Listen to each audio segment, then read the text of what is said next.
우리 지역의 다양한 이슈와 현안들을 심층적으로 풀어보는 헬로 이슈 토크입니다. 코로나19 상황이 장기화되면서 다문화 가정에서는 여러 어려움을 겪는 것으로 알려졌습니다. 특히 최근 충남 여성정책개발원이 발표한 충남 학령기 다문화 가족 자녀 생활 실태 조사를 보면 이런 여건이 다문화 가족 자녀들의 삶에도 부정적인 영향을 미치는 것으로 나타났는데요. 오늘 서산시 가족센터 류순희 센터장과 자세한 내용 짚어보도록 하겠습니다.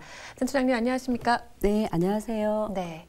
자, 먼저요, 센터장님. 이 서산시 가족센터가 기존에는 서산시 건강가정 다문화 가족 지원센터였죠. 네네. 명칭이 바뀐 건가요? 네, 기존의 센터에서는 가족의 유형별로 이원화되어 있는 가족 지원 서비스를 가족의 유형에 상관없이 한 곳에서 보편적이고 포괄적인 서비스를 지원하기 위해서 지난 10월 13일 날 여성가족부 지침이 일부 개정됨에 따라서 지금은 서산시 가족센터로 운영하고 있습니다. 네. 그렇다면 이 센터에서는 좀 어떤 역할을 하고 있는지, 좀 어떤 곳인지 소개를 좀 해주실 수 있을까요? 예전에는 이제 다양한 가족들 중에서도 다문화 가족 지원센터라든가 저소득층 한부모 대상으로 사업을 많이 했다고 한다면 지금은 모든 가족의 유형들에 대한 서비스를 지원하고 있는 곳이라고 보시면 될 것 같습니다. 네, 그럼 지금 말씀하신 것처럼 다문화 가족을 비롯해서 우리 서산시에 있는 가족에 대한 다양한 지원 업무를 담당하고 있는 건데, 일단 앞서 오늘 말씀드린 것처럼 오늘은 우리 다문화 가족에 대한 이야기를 좀 나눠보도록 할게요. 그럼 현재 우리 서산시나 충청남도 내에 우리 다문화 가정이 어느 정도나 있나요? 서산시의 경우는 2021년 10월 기준으로 해서 약 1254가구 정도가 거주하고 있으시고요. 네. 서산시가 약 7만 9천 가구로 봤을 때 약 서산시의 6.4% 정도가 다문화 가구라고 보실 수 있을 것 같습니다. 네. 그리고 이제 서산시 같은 경우에는 중국, 베트남, 필리핀 순으로 분포되어 있고요. 시내와 시외가 골고루 좀 분포되어 있는 현상을 보이고 있습니다. 네. 충청남도 같은 경우에는 2020년 12월 출입국 외국인 정책 통계에 의하면은 약 8,854가구 정도가 거주하고 있는 것으로 나타났는데요. 네. 천안, 아산, 당진, 서산 순으로 지금 거주하고 계시고 역시 중국이나 베트남 가구 수가 많은 걸로 알고 있습니다. 그렇군요. 근데 최근에 이 충남 여성정책개발원이 코로나19 상황이 우리 다문화 가족 자녀들에게 좀 어떤 영향을 미치는지 조사한 자료가 이제 결과 발표가 됐는데, 이 적지 않은 아이들이 경제적인 문제를 걱정하고 있다 이렇게 나왔어요. 그럼 이런 결과 우리 센터장님께서는 현장에서 실제로 좀 어떻게 체감을 하고 계신지 궁금한데요. 네. 지난 11월 그 충남 여성정책개발원에서 충남 가구 자녀들에 대해서 초등학교 4학년부터 고등학교 아이들까지 해서 약 600여 명 정도에 대해서 그 학교 생활이라든가 친구 관계, 또 경제적인 어떤 부분, 그다음에 사회 정책적인 부분에 대해서 약 35가지 정도의 그 설문조사를 모바일을 통해서 한 걸로 알고 있습니다. 네. 그중에 지금 말씀하신 사항은 고등학생들의 그 약 35.4% 정도가 아르바이트를 한 경험이 있고요. 또 이 친구들은 경험을 삼아서 하는 경우도 있지만 또 대체적으로 경제적인 좀 용돈이 부족해서 그 아르바이트를 한 경우로 알고 있습니다. 네. 실제로 그 아르바이트를 한 곳에서 어떤 사장이라든가 주변 동료들한테서 욕설이라든가 폭언, 그리고 심지어는 성희롱까지 당한 경험이 있다라고 말한 친구들이 있었습니다. 네. 다문화 가정 같은 경우에는 물론 전문직이라나 그 경제적인 어려움이 없는 경우도 있지만 네. 또 대체적으로 다문화 가족 친구들의 그 가정들이 부모님들이 예를 들면은 단순 노동이라든가 저소득층에 근무하는 경우가 아무래도 조금 많잖아요. 네. 저학년일 경우는 잘 못 느끼다가 이제 상급 학교로 진학할수록 네. 이 친구들이 어떤 또래들과의 경제적인 그런 차이를 좀 느끼는 것 같기도 하고, 또 저희가 이제 우리나라 같은 경우에는 네. 학교에 교육을 진행하다 보면은 교육비가 사실 적지 않아 많이 지원되고 있잖아요. 네. 그런 부분에서 이제 다문화 가족 부분들이 조금 어려움이 좀 많고 또 그로 인해서 아무래도 이제 가족 갈등이 좀 있다 보니까 네. 가족 내에서 아이들이 그런 부분을 좀 느끼지 않았을까. 그래서 어떤 설문조사에서 그런 부분이 나타난 걸로 알고 있습니다. 또 경제적인 부분뿐만 아니라 네. 사실은 이제 그 상급 학교로 갈수록 자기 진로에 대한 고민을 굉장히 많이 하고 있는 것으로 이번 결과가 나왔다고 제가 알고 있습니다. 그래요. 근데 저는 사실 좀 궁금한 게 코로나19 상황이 또 어떤 영향을 미쳤는지 지금 조사를 한 거잖아요. 네네. 근데 이러한 부분은 코로나19 상황 이전에도 좀 있었던 것 같은데 특히 네. 코로나19 상황 이후에 이런 점들이 더 뭐 크게 나타난 건가요? 코로나의 영향도 사실 있었겠죠. 그렇지만 이제 실질적으로 평소에도 다문화 가족 자녀들이 아무래도 이제 학습적인 부분에서 조금은 어려움이 겪고 있는 건 맞습니다. 왜냐하면 대체적으로 이제 맞벌이 부부가 좀 많고요. 네. 또 아무래도 경제적인 어려움이 많다 보니까 네. 부모님들이 어떤 자녀들에 대한 돌봄을 약간은 좀 소홀해하고 있다라고 보셔도 될 것 같습니다. 일단은 맞벌이 가정이 좀 많다 보니까 또 코로나19 네. 상황으로 좀 그런 이제 직업적인 업무적인 측면에서도 좀 영향을 많이 받았겠죠. 이제 네, 근무하는 네. 데 있어서도 그러다 보니까 또 경제적인 어려움까지 이어졌다라고 보시는 것 같은데 실제로 그러면 센터장님께서는 현장에서 보시기에 이 네. 코로나19라는 상황이 우리 다문화 가정에 어떤 영향을 가장 크게 미친 것 같아 보이세요? 가장 체감할 수 있었던 부분은 제가 느끼기에는 이제 아무래도 그 일자리를 많이 잃으신 것 같아요. 실질적으로 전문 집단보다는 단순직에 근무하거나 또 요식업에 근무하시는 분이 많다 보니까 네. 이런 경제적인 어려움으로 코로나로 인해서 경제적 어려움이 있다 보니까 이분들이 일자리를 첫째는 좀 잃었었고요. 두 번째로는 이제 코로나로 인해서 자녀들이 아무래도 비대면으로 많이 바뀌지 않았습니까? 네. 이제 원격 수업에 대한 어려움이 있어서 부모님들은 직장을 나가셔야 되고 네. 자녀들은 또 집에서 이제 원격 수업에 대한 그런 부분들이 원활하지 않다 보니까 네. 아이 돌봄에 대한 부분이 조금 소홀해지지 않았나 이런 부분들이 있습니다. 그리고 이제 아무래도 다문화 가족분들은 코로나 이전에는 센터에 와서 대면 수업을 할 때 대체적으로 국가별로 모임도 있고 네. 또 자기들끼리 어떤 공감대 형성을 통해서 이제 스트레스를 많이 했었는데 이제 코로나로 인해서 아무래도 비대면이 되다 보니까 이분들이 이제 좀 그런 부분에서 소통하지 못하는 부분 네.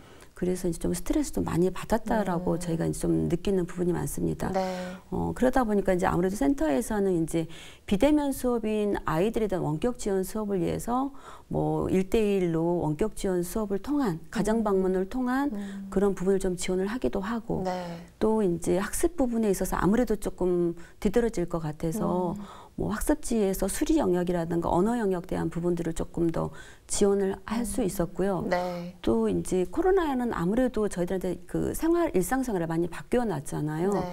센터에서도 이제 비대면 수업을 많이 해서 이분들이 아무래도 좀 그런 부분들 스트레스를 받는다든가 소통되지 못하는 그런 부분들을 최소화하기 위해서 이제 저희 센터에서는 줌을 통해서 네. 또 SNS나 뭐 모바일 다양한 형태들을 통해서 좀 정보 제공을 통해 서로 소통하는 기회를 좀 많이 가질 수 있도록 노력했다고 보시면 될 것 같습니다.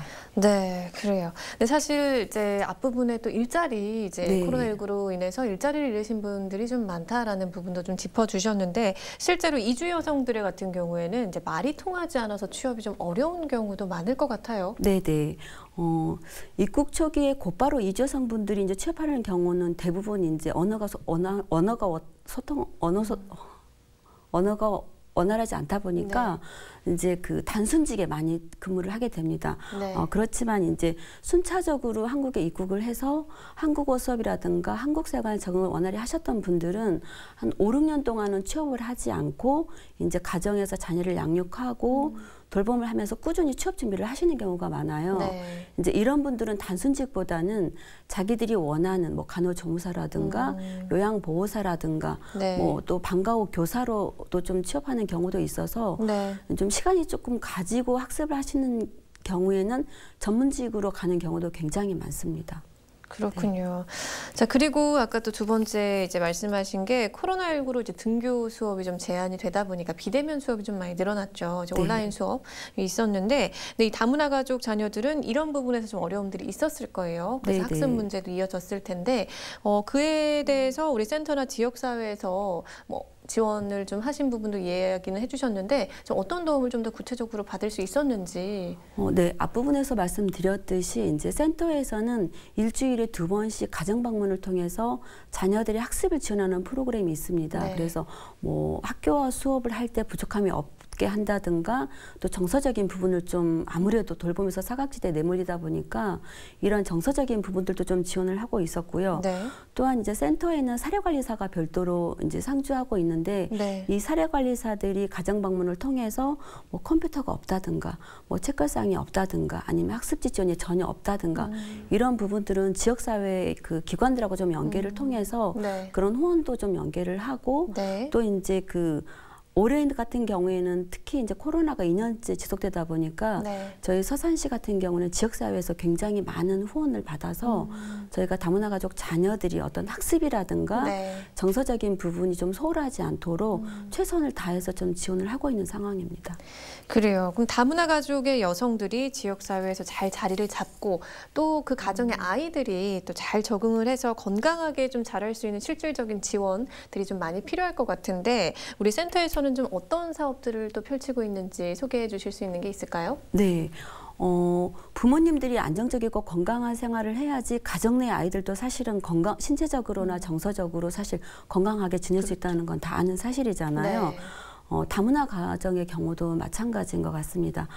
센터에서는 특히 이제 자녀들을 위해서는 다양한 프로그램도 하고 있지만 다문화 가족을 대상으로 해서 월요일부터 토요일까지 학교처럼 이렇게 시간표처럼 프로그램이 구체적으로 짜여져 있어요. 네. 그래서 뭐 특히 이제 센터에서는 가족 관계, 가족 돌봄, 가족 생활 그리고 가족과 함께하는 지역 공동체 영역으로 이제 나누어서 사업을 하고 있는데 네. 특히 이제 가족 관계 영역 같은 경우에는 다문화 가족의 어떤 부부 생활이라든가 또 부모 역할 교육 또 이제 어떤 부부 교육을 통해서 부부가 서로 이제 소통하고 이러면서 자녀들에 대한 어떤 이해할 수 있는 부분 이런 부분들의 프로그램 운영하고 있기도 하고 네.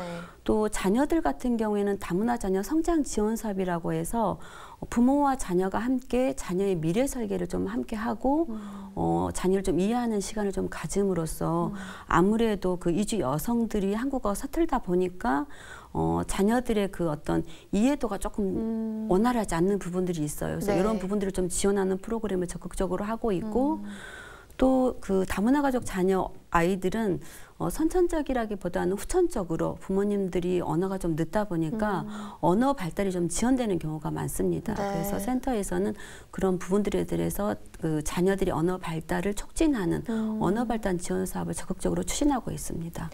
주로 이제 자녀와 이제 우리 다문화 가정의 부모들이 소통하고 네, 좀 네. 언어적인 부분을 좀 문제를 좀 해소할 수 있는 부분에 대한 지원들이 좀 많은 것 같은데 저 한 가지 좀 궁금한 게 이제 모든 가정이 뭐 똑같겠지만 특히 다문화 가정 내에서 가장 좀 많이 발생하는 어려움이 어떤 거라고 생각하세요, 센터장님은? 아무래도 이주 여성들하고 생활하시는 경우에는 언어 소통이 가장 어려운 것 같습니다. 네. 의사소통의 부재로 인해서 사실 오해하는 경우도 많고 또 고부 간의 갈등도 사실 많고 네. 또 이제 자녀들이 성장하면서 그 언어가 원활하지 않다 보니까 아이들의 마음을 정확히 읽지 못하고 네. 또 자녀들이 얘기를 해도 그 이해도가 좀 떨어지다 보니까 학교 생활을 할 때 좀 자녀들이 실질적으로 네. 어려움을 많이 겪고 있는 걸로 알고 있습니다. 그래요. 근데 그런 경우에 이제 이런 센터의 도움을 받으면 좀 실제로 좀 많이 개선이 되고 좀 많이 네. 나아지는 부분들이 있겠네요. 그렇죠. 아무래도 그렇겠죠. 예. 그래요.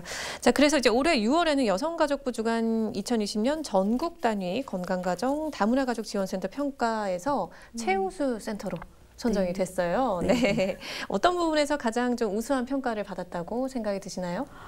네, 여성가족부에서 3년 단위로 지금 평가를 하고 있는데요. 네. 저희 센터 같은 경우에는 연속적으로 아마 여성가족부 상을 받았습니다. 네. 이제 그 좀 차이가 있다고 한다면 저희 센터 같은 경우에는 이제 통합센터 그 기본 계획 및 지역사회 그 계획 수립을 반영한 센터 사업을 구상한다고 보시면 될 것 같습니다. 네. 뭐 여성가족부 지침도 있고 또 뭐 다문화 가족 정책 기본 계획도 있고 또 뭐 지역사회 복지 계획 수립도 있잖아요. 네. 이런 부분들에 대한 사전에 대한 어떤 조사를 좀 통해서 다양한 가족 구성원의 특성이라든가 지역 특성을 맞춤으로 해서 저희가 프로그램을 기획한 점 그리고 또 아무래도 직원들이 좀 장기 건속을 함에 있어서 네. 의사소통이라든가 업무의 전문성이 좀 뛰어나다 보니까 네. 그런 부분의 프로그램을 기획한다든가 구성을 할 때 좀 타 지역과 좀 차별화된 프로그램을 많이 구성한 것 같습니다. 그리고 뭐 맞물려서 말씀드린다면은 네. 지역 주민의 욕구를 반영한 프로그램을 그 생애 주기별로 구상을 해서 네. 다양한 가족들이 프로그램에 참여해서 어떤 자기들의 문제를 고민하게 되고 해결하는 과정을 좀 자발적으로 할 수 있도록 네. 프로그램을 좀 구성하지 않았나 이런 부분들이 있습니다. 그래요. 일단 그럼 뭐 이제 담당하시는 직원분들이 장기 근무를 하면서 전문성을 일단 갖추고 있고요. 네. 그리고 또 지역 특성에 맞는 이제 다문화 가족별로 이제 맞는 이제 프로그램을 또 짜고 그리고 또 그에 또 참여도도 높았다라는 말씀이신 것 같은데 그렇다면 이 지역 특성에 맞는 맞춤형 사업에 대한 좀 고민을 늘 하시는 것 같아요. 네, 혹시 네. 앞으로 또 계획도 있으실까요? 저희 센터 같은 경우는 이제 아무래도 다문화 가족 가구 수들도 좀 많고 타 지역에 비해서 좀 많은 편이고 또 그 운영하는 좀 자유 센터만의 어떤 노하우가 있지 않겠습니까? 네. 그래서 다문화 가족분들도 어떤 입국 시기에 따라서 저희 같은 경우는 맞춤형 프로그램을 적용하려고 하고 있습니다. 네.